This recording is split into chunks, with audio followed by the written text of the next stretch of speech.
Gente, a gente marcou essa live hoje para falar sobre o poder da comunicação entre mães e filhos, que é um tema que a gente já falou algumas vezes. A gente tem o podcast juntas, né, da Tenda Materna, então a gente já fala bastante sobre isso. Não teve um episódio específico sobre esse tema ainda, né? Até Sim, falaram para mim num post hoje, faz um episódio da Tenda sobre esse tema, pelo amor de Deus, maravilhoso. Estamos com devendo. certeza. Estamos devendo. Uma ótima dica, hein? Vamos fazer sim, Mar. Tem que fazer. E aí a gente estava aqui falando, eu e a Clarissa, pensando em temas para a gente trazer de lives. A gente está com o workshop da Tenda Materna, né, que a gente acabou de lançar, abrir as vagas para as inscrições para quem quiser participar. A gente está montando um workshop que começa dia 19 de agosto. Quem não estiver inscrito e estiver aqui presente, por favor, já aproveita para lembrar disso, de assim que terminar a live, entra lá no link da minha biografia ou da Clarissa para se inscrever no nosso workshop, que está super desenhadinho, pensadinho, sendo criado com muito carinho, né, Flor? Com certeza.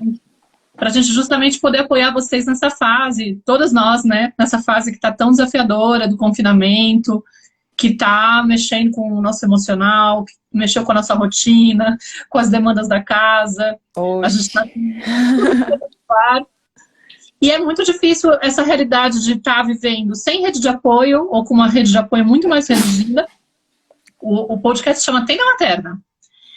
Tá no Spotify, dá pra você encontrar facinho. E tem vários banners espalhados nos destaques e tudo mais. A Thaís falando, a Thaís Marcelo, a Thaís Tenda Materna.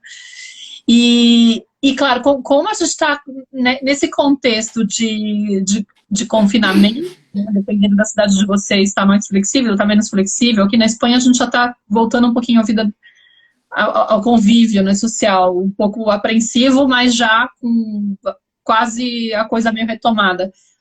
Mas, claro, tá uma pressão muito grande, porque tem que trabalhar em casa, não poder contar de levar a criança para outro lugar, a criança tem que ficar em casa 24 horas por dia. Meu, é um estresse, né? Porque tem muito mais coisa para fazer em relação às tarefas da casa, já que não pode contar com ajuda. E além disso, tem que cuidar do nosso estado, para estar presente para os outros, né? E não tá fácil para ninguém. Sim.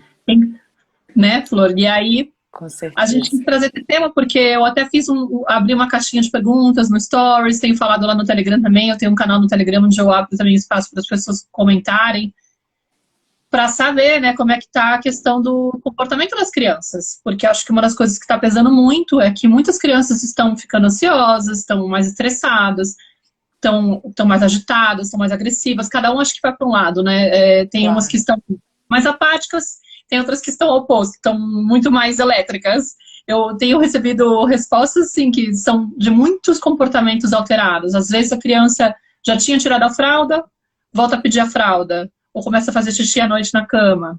A criança estava acostumada a dormir sozinha e está pedindo para dormir com os pais. Tirou a chupeta e quer a chupeta de volta. Voltou uma madeira. Tem de tudo, assim. Estão muito mais apegadas. Roendo unha, brigando mais com os irmãos, né? Enfim, uma série de desafios para dormir. O sono alterado, claro. E muitas questões de medo, né? Que, aliás, foi o tema que eu trouxe num post que eu fiz essa semana, ontem, né? Para contar como que tá a situação aqui em casa. E aí eu queria trazer para vocês para ilustrar um pouco essa questão do poder da comunicação. Foi até por isso que eu falei, Clarissa, acho que vale a pena a gente retomar esse tema, porque está acontecendo uma situação aqui em casa e eu estou justamente usando dessa ferramenta que eu aprendi no Zoom Zoom de Mães, né? Em princípio, aprendi lá com você e comecei a aplicar. E sempre que eu faço com a Nara, eu percebo o retorno positivo que tem, né? O efeito poderoso que tem essa comunicação honesta com o filho, onde você busca também a correspondência em você, quando você vê o comportamento do filho que está alterado, que está desafiador, né? E aí, nessa situação não foi diferente, e foi legal também porque o Alfonso participou dessa vez. As outras vezes eu fiz meio sozinha, assim, ele não tinha muito interesse, não se envolvia, mas dessa vez ele estava modo quarentena, ele entrou numa onda, assim, de que o cara bateu o lado da vulnerabilidade, se aflorou, ele se permitiu, começou a se investigar e estava super aberto para falar, meu, me fala que se tem a ver comigo, eu vou falar com a Nara também. Já vou chegar lá. Fiquem aqui para escutar a história, que é muito interessante. Mas vou contar um pouquinho. Sim, aí depois a gente fala da comunicação, assim. Então ilustra aí pra gente, Mar. Sim, é o seguinte, a Nara, a gente estava no contexto da quarentena já, né? E a gente está desde o dia 11 de março desse ano com essa história. Fazia uns 2 meses que o Afonso tinha saído de casa, quando começou a quarentena, aliás, praticamente 2 meses, certinho, assim, no dia 11. E lá pelo dia 26 de março, no final foi o último dia que eu fui buscar a Nara na casa do Afonso, que a gente fazia guarda compartilhada. E aí ele me ligou uns dias depois pedindo para ficar aqui, porque ele não estava aguentando, ele estava se sentindo muito mal de ficar sozinho, ele tinha tido umas noites de crise de pânico, pensamentos meio pensando em relação à morte, que ele não estava conseguindo controlar. Ele falou, cara, não sei se eu quero estar tanto tempo sozinho, né? Será que a gente não pode passar junto? Será que não vai ser melhor para Nara? Não vai ser melhor para mim? Melhor para você? Porque assim a gente pode se apoiar, né? A gente se separou, mas a gente tem bastante respeito e digamos, uma relação boa, né? E aí, em princípio, eu fiquei meio assim, mas depois eu falei, cara, acho que vai ser bom. Então ele veio pra cá. Algumas semanas depois, meu pai acabou sendo internado. E não foi a ver com Covid, mas ele teve um problema no coração sério. Ele ficou mais de 30 dias inconsciente numa UTI em Campinas, eu aqui na Espanha. Cara, eu entrei também numa fase de ter que ficar com aquele fantasma de será que eu vou perder meu pai, contexto de quarentena, não vou poder ir para o Brasil, se eu fosse para o Brasil eu também não poderia voltar, sabe aquela situação de você ficava imaginando todos os cenários horrorosos, então eu tive que lidar com muito medo, muita angústia, foi uma fase bem dura, assim, de incerteza. No final ele se recuperou, mas eu estava assim, praticamente já tentando aceitar a realidade como eu vou perder meu pai nesse contexto, aquela coisa assim, né? E foi muito duro. E aí, depois de um tempo, a Nara começou com um papo muito estranho, onde ela ficava, mamãe, essa roupa aqui é minha. Aí eu falava assim, é de você beber, né? Eu não quero dar pra ninguém. Aí eu, como assim, né, filha? Não, essas roupas a gente dá. Aí eu começava a comparar, tentava convencer, explicar pra ela que era importante a gente, né, poder dar as coisas doar. Que a gente doar, né? Você não tá usando, você pode doar, imagina. E olha só, essa roupa que você tá usando era da tua prima e você ganhou dela. Já preocupada, né? Tipo, não quero ter uma filha com problemas de ser mesquinha, né? Fazendo umas projeções e tentando me conter. Falei, não, calma, Ilha, não viaja. Mas ela começou a bater nessa tecla. E de repente ela vinha, trazia uma bolacha e falava, isso aqui vai estragar, mamãe? Eu não quero que estrague, eu quero guardar. Aí eu, mas filha, tudo estraga, tudo, né? Tipo, pegava um pote, tipo, esse pote aqui vai terminar? Sim, porque a gente tá usando. Não, então compra outro que eu quero guardar. Eu, não, filha, não, enfim. Começou com um papo super estranho, até que um dia ela trouxe a história do medo. Que ela tava com medo, começou a chorar no colo do pai, e veio com um papo de que eu não quero crescer nunca mais, eu não quero crescer, porque eu não quero que vocês morram, e eu não quero morrer. Aí eu, entendi o que aconteceu, né? E, porque também eu já tô acostumada, né? Já fiz essa trilha de fazer esse trabalho de olhar pra mim. Sempre que eu olho pra uma situação dela, eu costumo olhar pra mim pra ver até que ponto isso é uma coisa que ela tá trazendo só dela e até que ponto eu posso estar meio que co-criando isso, trazendo isso através do meu comportamento, ou ela tá absorvendo porque ela tá percebendo que a gente tá sentindo isso, né, muito forte. Aí tinha a história do Afonso ter passado por isso em várias fases, não só quando ele veio, né, mas ele acabou tendo altos e baixos aqui. E eu tive aquele momento muito mais forte, mas também fiquei, acho que como todos nós aqui, né, enfrentando essa questão do medo em graus maiores ou menores, porque estamos todos aí com essa situação do vírus, né, do contágio, e é uma situação muito inusitada, única no mundo, né, e claro, tem energia do ambiente. Eu falei, bom, tem uma questão que é óbvia, que é, ela está passando por isso, porque não tem como blindar ela da realidade do que está passando, por mais que nós sejamos cuidadosos. A gente não vê notícia, eu, Afonso, então, tipo, realmente isso não colaborou. Ela estava dentro de casa, não estava se expondo a convívio com outras crianças, não estava ouvindo coisas lá fora, mas obviamente que a gente, de vez em quando, soltava um comentário com ela meio presente, que é um cuidado que a gente tem que ter, mas não dá para ficar 100% perfeccionista nisso, né? Ou seja, ela pode ter captado da atmosfera, mas eu acho que tinha muito a ver também comigo e com o pai, né? E aí eu pensei, bom, acho que vale a pena então eu conversar com ela à noite.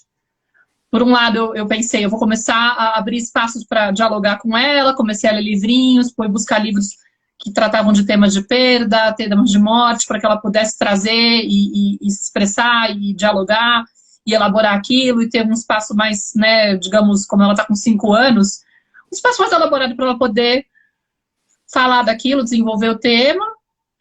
Falei com a minha terapeuta de florais também, né, tipo, vamos cuidar do emocional dela, mas a outra frente foi, vou para a parte de comunicá-la, né, do que está acontecendo durante o sono. Que foi isso que eu aprendi com você. Aí eu comecei a falar com ela de madrugada, né? Tipo, esperava ela dormir e começava a comentar com ela dos temas do tipo, é seguro você crescer, depois de fazer todo aquele trabalho de meio que conectar com ela, né? Esperar o momento certo e tal. Minha filha, fica tranquila, tá tudo bem crescer, né? Tipo, até a questão da fralda, né? Tipo, ela fica falando que não quer tirar porque ela não quer ser grande. Ela tá associando também a isso, entendeu? E eu falei, putz, vamos tentar fazer uma frente. E aí eu fiquei fazendo isso, eu fiquei tentando fazer frases positivas para que ela pudesse criar confiança e também narrando o que eu estava vivendo. Na verdade, a primeira pessoa que fez foi o Alfonso. Ele ficou tão assim, eu expliquei para ele, falei, olha, já que você está aberto, né, tipo, eu nem falei isso, mas assim, se você quiser saber, tem uma das coisas que eu aprendi nesses anos todos de trabalho, né, da minha página, enfim, das investigações que eu faço, tem uma questão que pode acontecer com a criança que ela pode estar manifestando o que o adulto tá vivendo, né? Então, o fato de você estar vivendo todas essas oscilações e estar abrindo espaço para entrar em contato com seus medos e não tá nem conseguindo evitar, no caso, não estava nem conseguindo evitar, mas no começo ele estava muito querendo, tipo, barrar e ele estava muito numa ideia de que se vier de novo é porque tem alguma coisa errada. E eu falava, não tem nada de errado, você só é gente, né? Tipo, é normal, todo mundo sente. Mas o que você pode fazer com isso? E aí ele se empenhou, ele falou, tá, entendi, o que eu tenho que fazer? Então eu falei, conversa com ela de madrugada e explica que você está sentindo isso, que é uma questão que está passando por você. Que se ela estiver manifestando por estar percebendo que você está vivendo isso, que ela pode liberar. Que tá tudo bem, que você está cuidando disso. Que você é responsável por cuidar dela e que você está cuidando de você. Então ela não precisa manifestar isso para te apontar nada, para te mostrar nada, para te ajudar nesse processo. Porque às vezes tem esse lance, né? Fala. Sim, eu ia falar isso, assim, que para contextualizar, né, não sei o quão familiar todo mundo que está escutando aqui com a gente disso que você está trazendo, né, do quanto que as crianças, elas são sensíveis, né, o quanto que elas estão abertas e disponíveis para esse entorno. Né, a criança, principalmente nos primeiros anos de vida, né, ela chega aqui muito disponível para esse entorno. E ela vai em direção, dentro desse sistema familiar, ela vai em direção de questões não digeridas, de questões que não foram elaboradas, de questões que, de alguma forma, está permeando ali o inconsciente, né, daquela família, daquela mãe, daquele pai, daquele grupo ali de pessoas, e ela vai em direção daquilo de uma forma muito amorosa, assim, é tamanho o amor dela por nós, ela vai em direção daquilo como uma forma de, também não é um processo consciente, obviamente, como uma forma de espelhar, de refletir e de tornar aquilo mais concreto pra gente. Só que muitas vezes, né, por a gente estar acostumada a olhar para a realidade muito através dos nossos sentidos e hoje cada vez mais assim, incentivada a racionalizar tudo, a gente perde essa capacidade, né, de se conectar com a criança desde um outro lugar, um lugar mais intuitivo, um lugar mais sensível. E a gente acredita que depois que essa criança nasceu e ela não está mais dentro do meu corpo, agora a gente está separado. Então, o que ela manifesta é dela. Então, se ela tem um comportamento desafiador, se ela traz algo à tona, eu tenho que resolver aquilo ali, eliminar o sintoma e pronto, e acabou, e voltar a viver a vida normal. Mas quando a gente começa, né, a tirar esses véus, e ir um pouco além, né, do que e perceber o tamanho da conexão e a profundidade dessas relações, de como que por trás, né, de toda essa fachada e esse mundo concreto que a gente vê, existe uma relação, uma conexão emocional, né? Tem A Indira, né? A Indira fez o curso da criança interior comigo. A Indira está falando, né? Sim, as crianças, elas, principalmente nos 2 primeiros anos de vida, elas estão fusionadas emocionalmente. Elas ainda não têm o campo emocional delas formado e elas estão fusionadas, é como se elas estivessem dentro do nosso próprio campo emocional. Então, tudo que a gente sente, elas sentem. Mas mesmo depois que essas crianças passam dessa idade de 2 anos, elas ainda continuam muito sensíveis ao meio e, de alguma forma, dando sinais do que elas estão captando. Tamanha a abertura delas, a disponibilidade, a confiança delas nesse entorno. Então, elas vão trazendo, né, Má, através de sintomas. E é o que a Maíra falou, não é uma coisa simples assim que eu vou olhar. A princípio, né, a nossa tendência é fazer julgamentos desses comportamentos das crianças. Nossa, eu não quero que minha filha... E projetar os nossos medos, as nossas questões ainda em cima daquilo que elas estão mostrando. Né? Então, eu não quero que minha filha seja mesquinha. Nossa, eu não quero que minha filha seja egoísta, que ela não compartilhe as coisas. Mas quando eu... Primeiro, né, dou espaço, eu vou investigando, eu vou comunicando, eu observo mais aquela criança, eu também me observo, o que está acontecendo aqui que de alguma forma pode estar relacionado com isso que a criança está trazendo. Quando eu começo nesse trabalho de observação e de investigação, eu vou ver que às vezes aquele sintoma está me comunicando de questões muito mais profundas, tanto talvez de necessidades das crianças que precisam de ser atendidas, mas também questões que dizem respeito a esse ambiente familiar. Então, assim, conflitos, né, que eu estou vivendo, medos, porque a Maíra acabou de contar que ela estava vivendo uma situação do pai dela, né, que estava ali com uma proximidade talvez da morte muito grande, o que tenha, fora a questão da pandemia em si já, né, que já abriu aí pra gente um tanto de medo, um tanto de incerteza. Então, claro que essa criança estava sentindo isso, né, e como que ela encontra uma maneira, às vezes não tão linear de mostrar e tão óbvia, né, ela começa a se apegar às coisas. Né? Tipo, não, mãe, eu não quero que isso daqui acabe. E no fundo, desculpa, alguém me ligou aqui. Na hora que eles conseguiram escutá-la, ela foi dando pistas de onde que a Maíra tinha que começar a investigar dentro dela. Né? Quando a gente começa a observar, a gente vai tendo pistas para a gente também ir investigando dentro da gente. E quando eu falo para essa criança, né, eu nomeio isso e eu comunico para ela, olha, eu tô consciente disso. Primeiro eu tomo consciência, né? A comunicação, eu falo que ela é a cereja do bolo.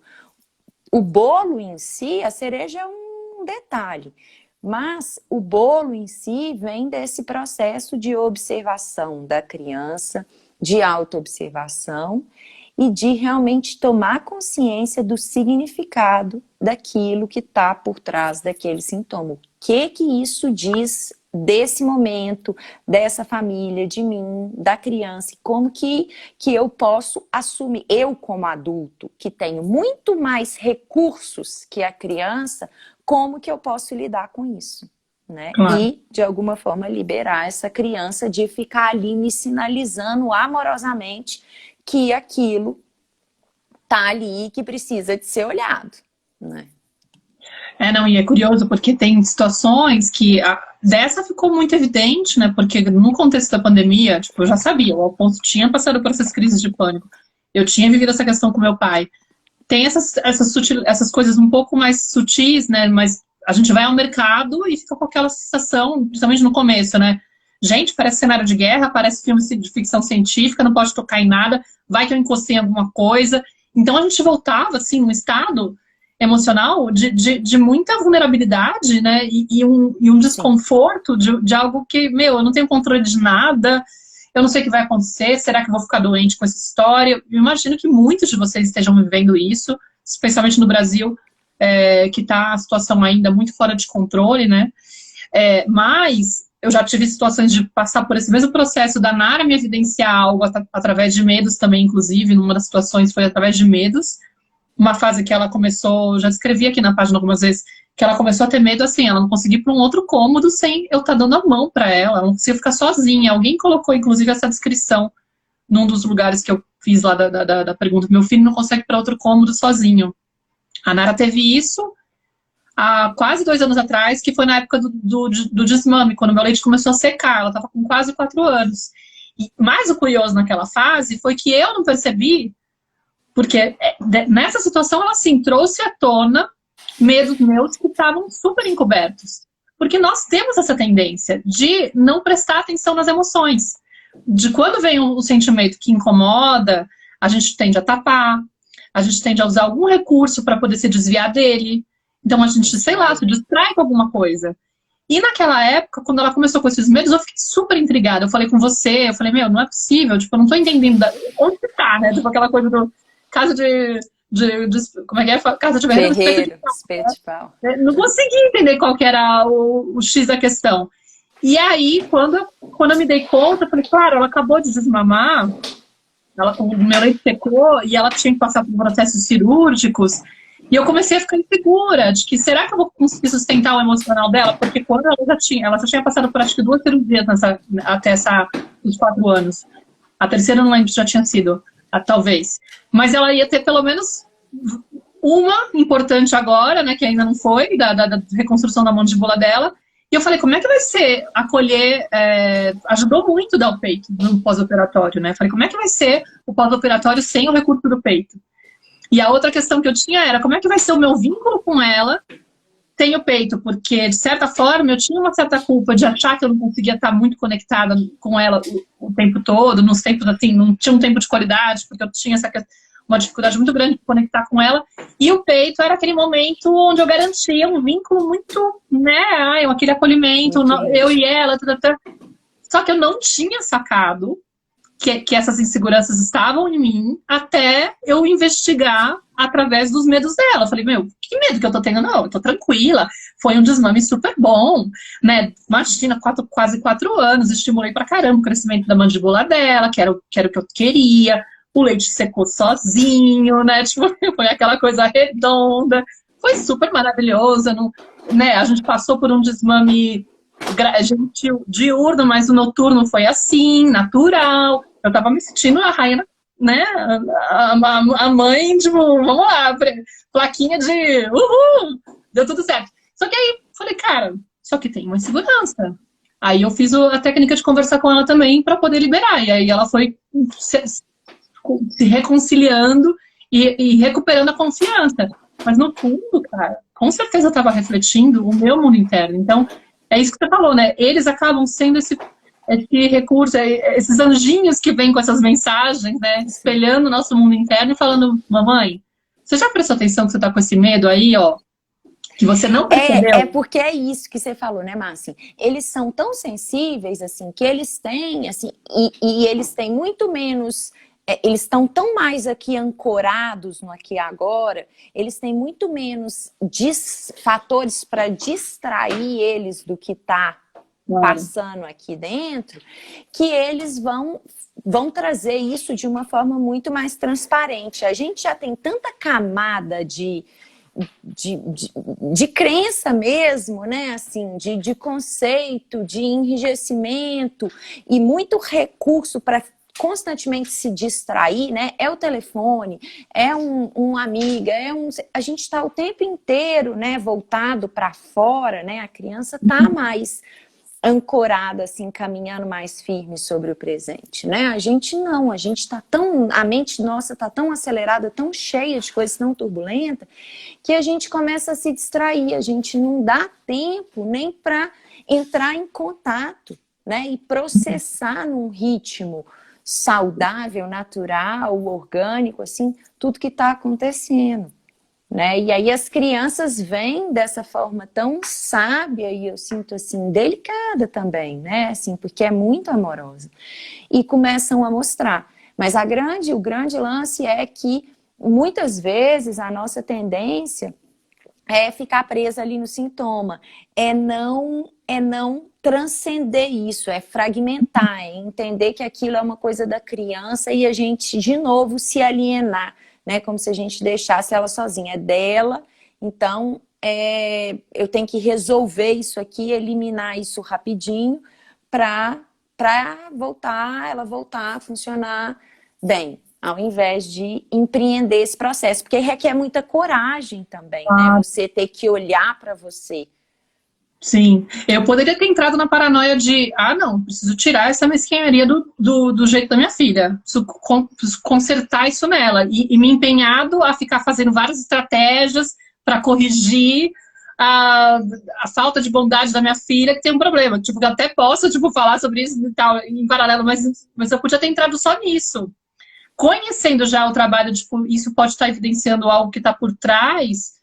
O que eu tenho que trabalhar, de fato, nessa manifestação? Porque, provavelmente ela vai soltar essa questão quando eu trabalhar essa questão do medo dela de crescer, entendeu? Porque aí já não vai ter um problema, não tem que ficar pensando nisso, né? Tipo, focar nisso, no comportamento que eu tenho que alterar, naquilo que eu tenho que corrigir para que ela seja uma pessoa assim, né? Do meu medo de repente, ela ser rejeitada ou de eu ser vista como uma mãe, né? Tipo, é uma mãe que não sabe educar, olha só. Olha a filha dela, que não é capaz de reconhecer, né, que ganhou as coisas e não sabe refazer isso, não sabe repassar. O que essa mãe tá fazendo, né? Eu podia estar entrando em paranoia com várias coisas e me impedindo, né, de receber a informação que realmente estava por trás dessa história, que vamos olhar para isso, mamãe, porque não tá...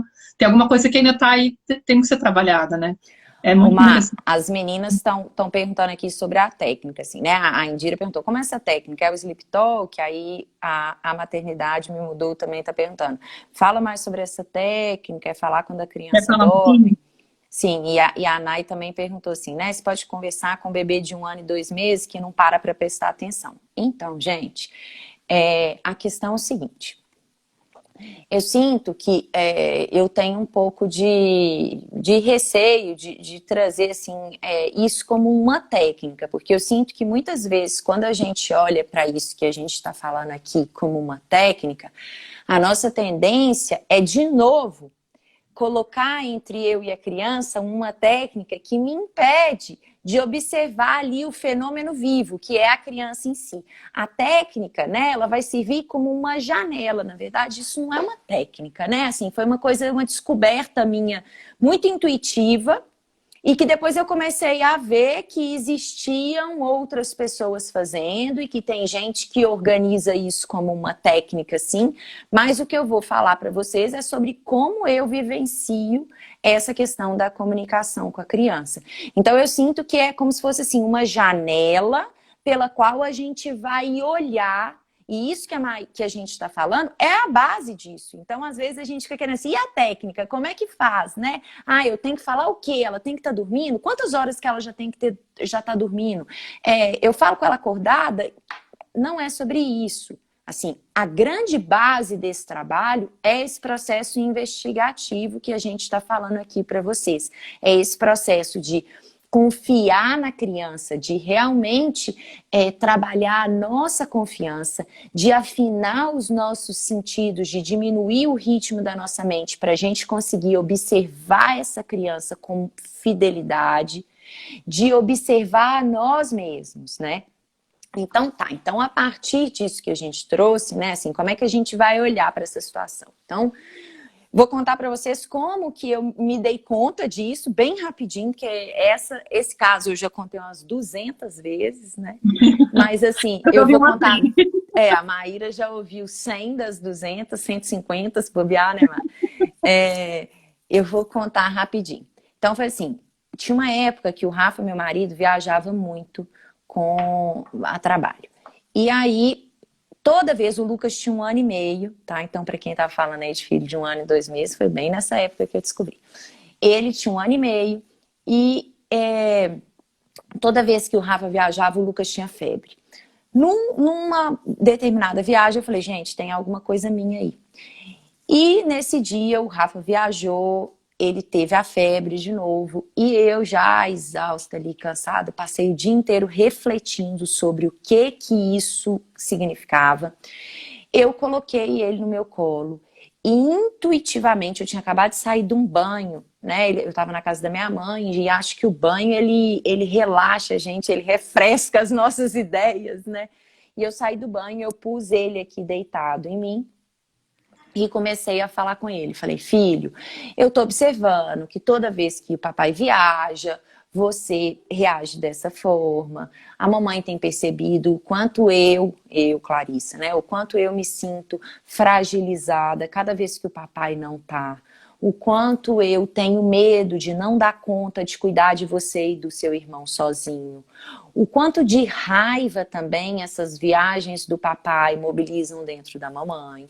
E comecei a falar sobre o que estava passando no meu mundo interno. Ele estava quase dormindo, ele já tinha dormido, acordado, né? Porque ele acordou, eu estava no banho, aí saí rápido do banho, então ele tinha dormido, tinha pouco tempo, mas estava ainda naquele sono bem leve, e estava no meu colo, e eu falando isso para ele. Aí eu comecei a falar, mas de uma forma assim, como se eu estivesse falando para uma terapeuta, sabe? E ela Assim, optar e na hora vai saindo coisa que você não estava pensando, né? Como se fosse até o da escuta terapêutica. Eu não me preparei para aquilo, Maíra. Foi o que eu estava refletindo sobre aquela situação. O que eu vinha tomando consciência. Técnica, né? Então a pessoa fala, e o que eu tenho que falar? Isso você tem que falar. Entendeu? Eu simplesmente abri o meu coração para ele, mas o que eu percebi nesse abrir o coração? Eu abri o meu coração falando da minha responsabilidade. Em nenhum momento eu falei assim, o seu pai é isso, é aquilo, porque ele viaja e não me pergunta se não sei o que, ele sabia que eu não queria que ele fosse nessa... Não. Eu fui falar do que eu percebia que acontecia comigo, nesse contexto que ele tinha febre recorrente. Então, o que eu tô falando aqui? Eu tô falando de um comportamento que eu observei ele durante 4, 5 episódios, então era um comportamento recorrente, né? Um comportamento que eu observei uma vez, observei 2 vezes, observei 3 vezes, observei 4 vezes. Eu tô falando da minha capacidade de me investigar, que eu fui juntando peças, né? Eu lembro de estar conversando com ele e de falar da minha constelação familiar, do que eu tinha me dado em constelação, falando com o Lucas o dia que ele estava deitado aqui no meu peito, né? Com febre. E aí eu lembro de ter lembrado de coisas assim, de constelação familiar que eu fiz quando eu me separei e fui trazendo isso para ele, né? De uma forma muito honesta, falando dos meus medos, das minhas raivas. E o que aconteceu foi que o Lucas, no meu colo, gente, começou a suar. E ele começou a suar. Ele suou a noite inteira e ele não teve mais febre. Nem nessa vez e nem em nenhuma outra vez que o Rafa viajou. Por quê? Porque quando eu contei para ele o que estava acontecendo, quando eu nomeei para ele, o que a gente tem que entender é o seguinte, a criança, ela chega aqui, ela não tem conceito sobre o mundo, ela não tem conceito sobre ela. Somos nós, adultos, que vamos nomear para essa criança como é o mundo, como as pessoas se relacionam, como ela é, a gente vai nomear, é a partir do que eu digo sobre ela que essa criança vai perceber a si mesma. Mas ela é tão sensível que não é o que eu digo da boca para fora. É o que eu digo. E se isso está alinhado com o que eu sinto, isso está alinhado... existe uma intenção que está alinhada com a minha comunicação, porque às vezes a minha intenção é uma, mas a minha forma de comunicar é outra. A pessoa que recebe de outra forma. Então, quando eu consigo alinhar, né, a minha intenção com o meu sentir, com o meu pensar e com a minha comunicação, a criança sente essa potência. E parece mágica. Parece mágica. Outro dia eu estava até conversando com o Rafa, né, meu companheiro, a gente estava conversando, falando assim, nossa, graças a Deus nessa quarentena, ninguém aqui em casa ficou doente. E eu falei assim, e não é por falta de estresse, de conflito, de medo, mas eu sinto que o fato da gente vivenciar as coisas, mas a gente nomear, falar assim, filho, porque assim, tem várias vezes, outro dia eu passei um dia brigando com o João por causa de para casa, por causa de tarefa. Quando eu deitei na cama do Lucas para fazer ele dormir, ele virou para mim e falou assim, mamãe, você gosta de brigar? Aí eu já entendi, eu falei, não filha, a mamãe não gosta de brigar, mas eu briguei muito hoje, né? A mamãe ficou muito brava com o João, a mamãe gritou, a mamãe sentiu muita raiva hoje. Nem era do João, né? Mas a mamãe, muitas vezes, quando sente essas coisas, na hora que eu vejo, eu não consigo controlar. Na hora que eu vejo, já saiu e eu já briguei com o seu irmão. Mas eu não gosto que aconteça dessa forma. Mas obrigada por me perguntar, por saber, né, o que está acontecendo comigo. Eu falei a verdade, o que estava acontecendo ali, né? Eu estava preocupada com outras coisas e tal. Ele virou e falou assim, mamãe, pode deixar que quando eu ver você assim, eu vou te avisar, eu vou te ajudar. Sabe assim, é de um amor, cara, é de uma sensibilidade, né? É de um interesse, assim, eles estão o tempo inteiro olhando pra gente, gente. E eles vão imitar e eles vão sentir o que tá nas entrelinhas da nossa comunicação. Então, quando eu traduzo o que está nas entrelinhas, quando eu coloco atenção e falo assim, poxa, eu tenho comunicado, eu tenho me expressado dessa forma, mas por detrás tem uma outra intenção. Por detrás tá embolado, tem alguma coisa. Às vezes falar que eu ainda não sei o que é. Às vezes falar que eu estou investigando com a criança. Né? Claro. Às vezes Mas a verdade, a criança ela tem direito à verdade. Porque ela está sentindo a verdade por detrás do que a gente está comunicando. Você está sorrindo e falando que está tudo bem, mas ela está sentindo que você tá triste, ela tá sentindo que você tem medo e ela vai atuar a partir do que ela tá sentindo. Elas são seres socioemocionais, elas não estão ainda aqui igual a gente. Então ela vai sentir o que a gente está sentindo. Então se eu consigo traduzir o que está nas entrelinhas dessas comunicações truncadas na casa, se eu consigo traduzir o que está aqui dentro, né, de uma forma verdadeira e honesta, sem medo para essa criança. Aí tem gente que fala assim, Clarissa, mas às vezes o que está passando aqui dentro é muito difícil, é pesado para a criança. E aí por isso que a gente recomenda falar quando a criança está dormindo. Porque às vezes são coisas que eu não vou me sentir tão à vontade, ou a criança não vai parar para me dar atenção, como uma mãe falou, né, que a criança não para quieta. Mas você tem a possibilidade de falar para ela quando ela está dormindo. E essa comunicação, ela vai direto, assim, para a alma, é alma com alma. Porque a criança está ali em outro estado mesmo, sabe? E você organiza isso. Então, tem gente que pode escrever também, enfim, tem muitas formas da gente elaborar o que está acontecendo. Não necessariamente é comunicando com a criança. Mas o ouvinte mais fiel que a gente pode encontrar na face da terra são os nossos filhos, assim, os mais interessados e que têm amor pelo que realmente está acontecendo dentro do nosso mundo interno, são eles, porque eles também estão permeados por isso. Então, quando a gente organiza, quando a gente dá nome para isso, quando a gente traduz, né, coloca em palavras o que está acontecendo aqui no nosso mundo interno, é como se eu liberasse a criança de ter que ficar buscando formas de fazer sintoma para me mostrar aquilo.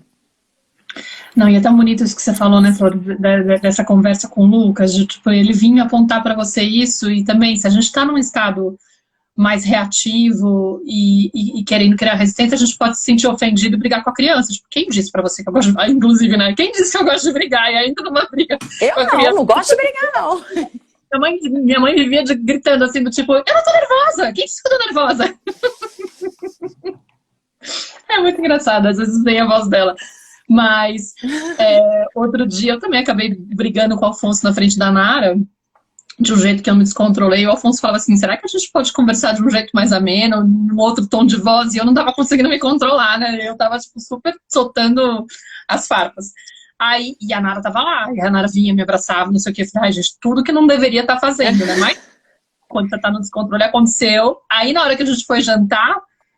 Quem já passou por isso, levanta a mão, gente. Quem passou por isso, assim, hoje, ontem, anteontem, algum dia dá um coraçãozinho aí. Ai, Deus. Vai morar com o ex-marido na quarentena, enfim. Com o ex deve estar mais fácil. Não sei, não posso dizer. Depois a gente faz aí uma lista, a gente compara. Mas só sei que na hora que a gente foi jantar, a gente tem feito um ritualzinho que a gente dá as mãos e tenta agradecer pelas coisas do dia, e aquele dia, tipo, tava me segurando, assim. Mas aí eu virei pra ele e falei assim, eu queria me desculpar, né, antes de tudo, porque realmente eu perdi um pouco o tom e tal, e achei até importante fazer na frente dela, porque é um dos jeitos que eu ensino ela, né, tipo, meu, reparar erro é assim, é você se desculpando, não forçando o outro a falar, agora pede desculpa, eu acho isso, não consigo. Mas aí eu, na hora de agradecer, eu falei assim, eu queria agradecer a paciência do Alfonso, né, e queria que vocês entendessem que realmente não é sempre que eu consigo lidar com a minha raiva e às vezes eu me descontrolo, do tipo, meu, com honestidade, assim, sabe? Porque é muito importante isso. Às vezes a gente fica querendo camuflar, disfarçar, tapar o que tem de erro, o que tem de falha, o que tem de mais feio, o lado que não é tão bonito, a sombra, né? E aí a criança fica naquela história de não conseguir compreender essa parte, ou de e nem de aceitar nela mesma. Não, e se sentindo, Maíra, sentindo essa incoerência, porque o que acontece? Ela tá sentindo aquilo, porque não tem jeito dela não sentir, ela não tem como evitar essa sensibilidade, então ela tá captando o que tá ali, mas o que é nomeado para ela é distante do que ela tá sentindo. E esse é o grande problema, assim, né?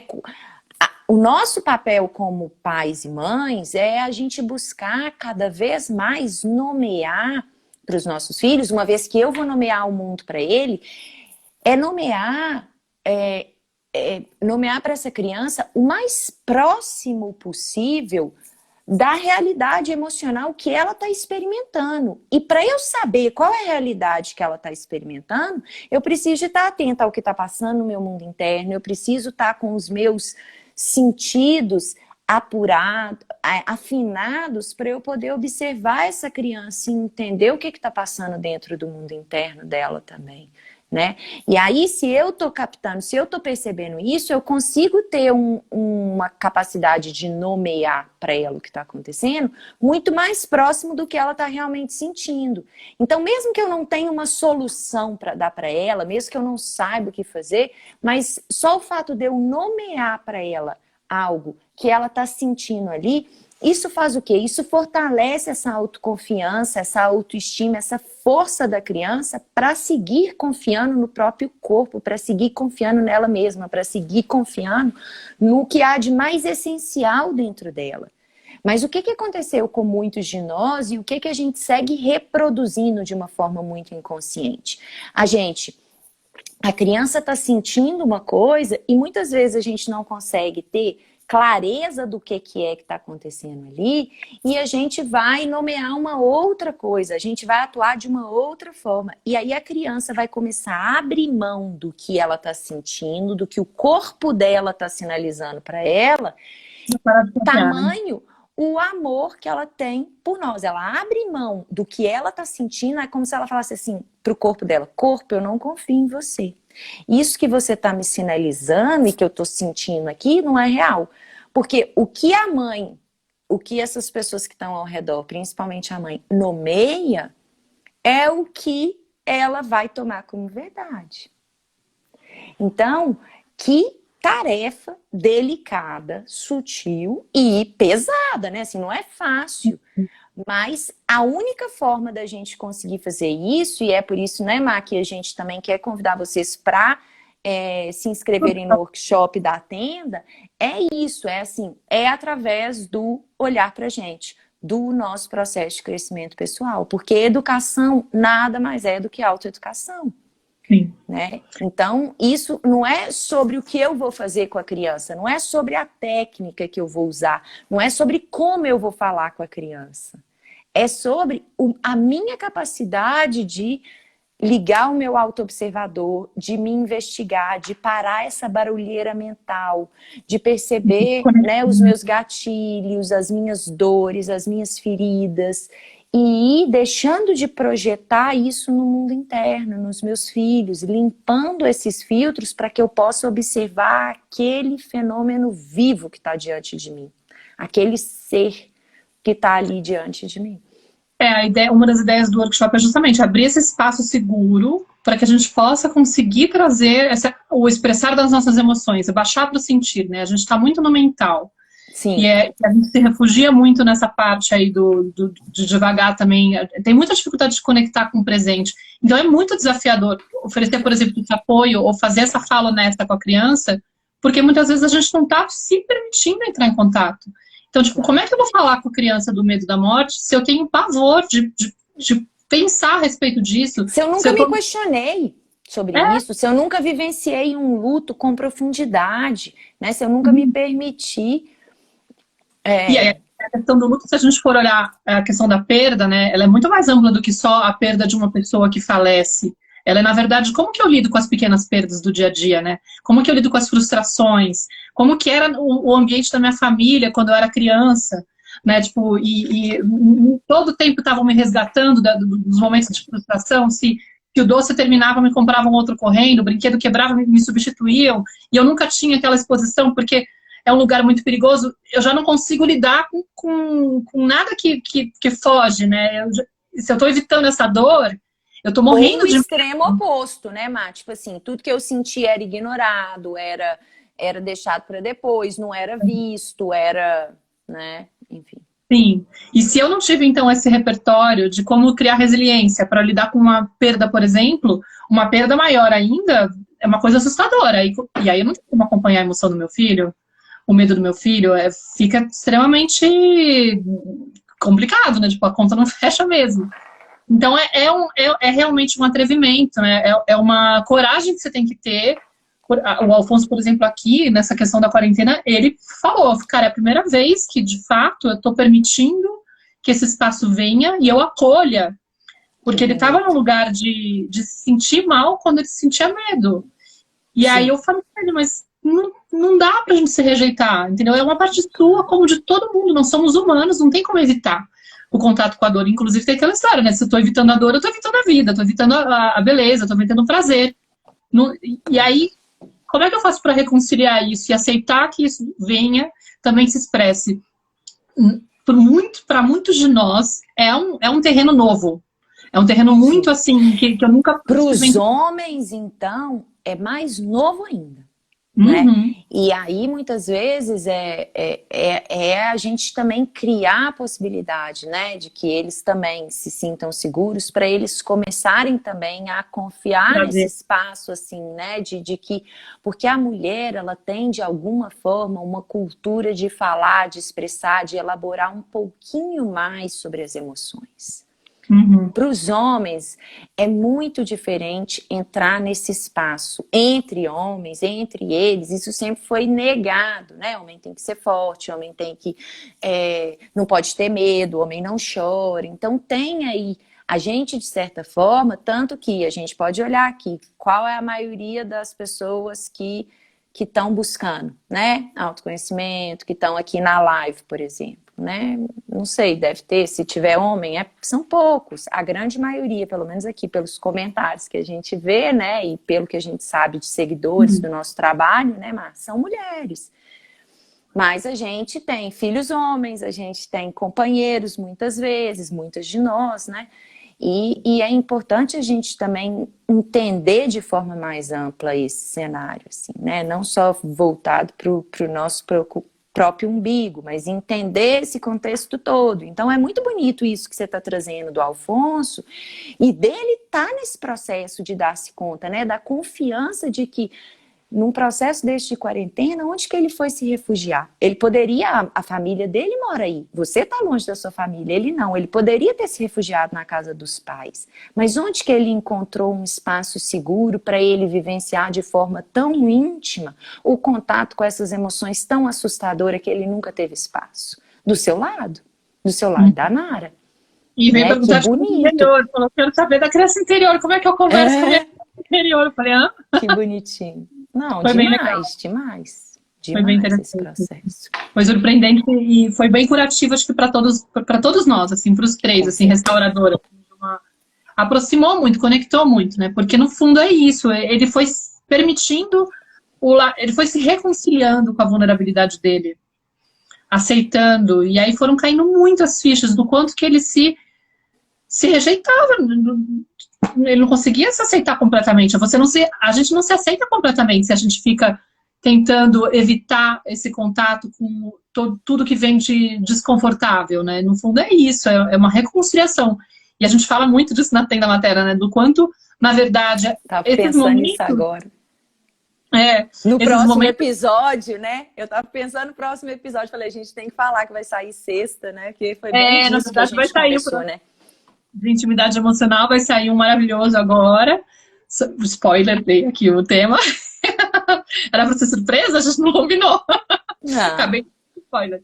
Mas o quanto que é bonito isso, quando a gente se permite entrar em contato com essas emoções sem esse julgamento e permitindo o processo natural dela, de chegar, trazer a informação que seja, trazer o pico de intensidade que ela precisa viver, ela vira um portal de cura. Ela vem trazer alguma coisa, ela tem o seu papel a cumprir, né? Ela vem por algo. E a gente consegue, nossa, liberar muita coisa, né? Claro que tem que fazer um trabalho muitas vezes de, eu posso estar sentindo uma culpa pesada e aí eu preciso aceitar, acolher a culpa e também aprender a sair dela. Mas a resistência que a gente cria em relação ao que vem, ela bloqueia a capacidade, a potência que essa emoção tem para fazer o trabalho dela. Né? Tipo, por algo ela vem. E é impressionante quando a gente entrega, né? Sim, exatamente, né? Depois que você sente que ela foi assim, é demais, né? Isso que você falou, a gente muitas vezes bloqueia a potência da emoção, né? Porque a gente aprendeu a bloquear, né? Porque muitas vezes aquela emoção no sistema onde que a gente vivia, ela não era bem-vinda, ela gerava ainda por uma incapacidade dos próprios adultos de lidarem com as próprias emoções. Então, gente, né, nós vamos... acho que já estamos chegando no final dessa conversa, né, Marcinha? Eu só queria contar para vocês, então, como a Mayra falou, sexta-feira vai ao ar um novo episódio do nosso podcast, que a gente vai falar sobre intimidade emocional. E intimidade emocional também é o tema da terceira aula do workshop gratuito da Tenda Materna, que começa no dia 19 de agosto. Então... Quem ainda não está inscrito, se inscreve. Tem link no meu perfil, no perfil da Maíra, aqui no Canto Maternal, é só vocês se inscreverem. Quem quiser convidar as amigas, está nesse espaço seguro que a gente vai criar, que vão ter, além das aulas ao vivo, vai ter o workbook, vai ter alguns desafios que a gente vai propor para vocês, algumas vivências. Então, chamem as amigas, chamem outras mães, vamos dar essa oportunidade para outras pessoas. A gente sabe que, para além da gente também que está sofrendo muito e está muito impactado por todo esse contexto, né? As crianças também precisam. Então, deem essa oportunidade para outras mulheres, para outras mães e pensando também nessas crianças, né? Porque realmente a gente pode fazer a diferença, assim, com um pouquinho que a pessoa escuta, um pouquinho que a pessoa se abre, toca o coração dela, e isso pode impactar de uma forma muito significativa na vida de uma criança, né? Acho que é esse o principal intuito do nosso trabalho, né, Mar? Sim, e aproveitar que a gente pode estar em rede virtual, né? Que é o que a gente tem agora de opção mais palpável, já que a gente está nessa situação de estar confinado, com menos rede de apoio, que pelo menos a gente possa abraçar essa oportunidade de estar com outras mães, um espaço de confiança, de segurança, onde a gente pode realmente trocar com profundidade, abertura, sem julgamento, porque isso faz uma diferença enorme. Isso, para mim, mudou o meu puerpério, por exemplo, foi crucial no puerpério. Depois, quando eu entrei no Zoom também, foi maravilhoso poder ter essas trocas intensas com as mães. Então, assim, às vezes a gente fica muito com essa sensação de que eu tô sozinha, tô desabastecida, não tenho para onde correr, não tenho o que fazer. Mas a iniciativa de vou me meter num grupo, vou me meter num workshop gratuito, vou trocar com outras mães, o tempo todo, né? Você escreve uma coisa na página e as pessoas falam, nossa, isso também está acontecendo aqui em casa, não é só comigo, que incrível. E isso dá já um alento, né? Então venham para o workshop da Tenda Materna. Semana que vem, na quarta, também a gente vai fazer alguma outra live, a gente ainda não definiu o tema, mas a gente aceita sugestões também. E quem quiser também entrar lá no Telegram, porque muitas vezes, quando eu percebo que essas lives que eu faço com a Clarissa, ou algum comentário de algum post que eu quero aprofundar, tem algum comentário de alguma seguidora que me desperta um insight, falando, putz, seria legal ampliar o olhar, eu sempre mando uns áudios pelo Telegram também, para complementar as coisas que ficaram perdidas. Ainda mais agora que eles não deixam mais a gente acessar os comentários da conversa. Tá bom, queridos? Obrigada aí pela troca. Obrigada, Má. Obrigada, pessoal. A gente se vê, então, quarta que vem e depois na outra quarta de 19 de agosto. Um beijo. Obrigada pela presença de todos. Tchau, tchau.